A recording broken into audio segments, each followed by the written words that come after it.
The EU and the UK today taking the unprecedented step of banning the 737 MAX 8 from flying over its airspace. This is a live look at a world map right now where all the 737 MAX 8s are flying. Look over here around Europe. Not a single plane, just a couple of these 737s flying over the tip of Africa. Over here in Asia, there is a handful of 737 MAX planes flying. And in North America, that's where you see the majority. There are currently about 80 of them flying, 60 of them in North America. So what happens if you're actually booked on one of those flights? Can you get out of the ticket? Joining us now is Gabor Lukacs, air passenger rights advocate. And Gabor, thanks for talking to us. So can passengers get out of this ticket if they want?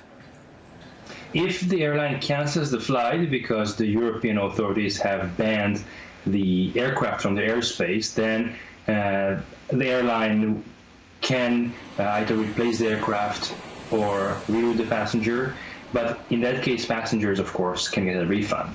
When you look at flights within North America, however, as long as the flights are not canceled or the airplanes are not grounded, passengers have no way of getting out of it, unfortunately. Right. So if Air Canada is still flying these flights, and we saw on the live map there, there's no recourse for the passenger. What about through travel insurance? Can you claim that it's an unsafe situation through your travel insurance? Travel insurances typically don't cover such situations. I would suggest that passengers contact their travel insurance company to check whether they would cover this type of risk. I would suspect, unfortunately, not. Tell me what you think about just the fact that so many people are concerned about this. Is this widespread hysteria? It is very difficult to judge. At this point, what we do know is that we don't have evidence yet. The question is, how do you deal with situations when you don't have evidence yet?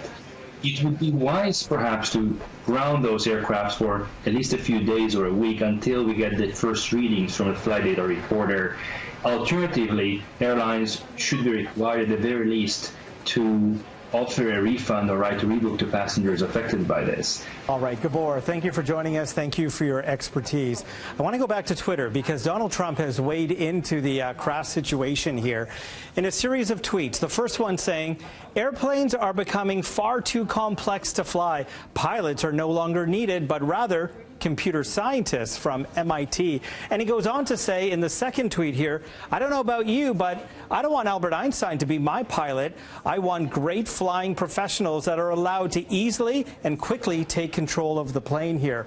Obviously, the president doesn't quite grasp that technology has actually helped aviation safety.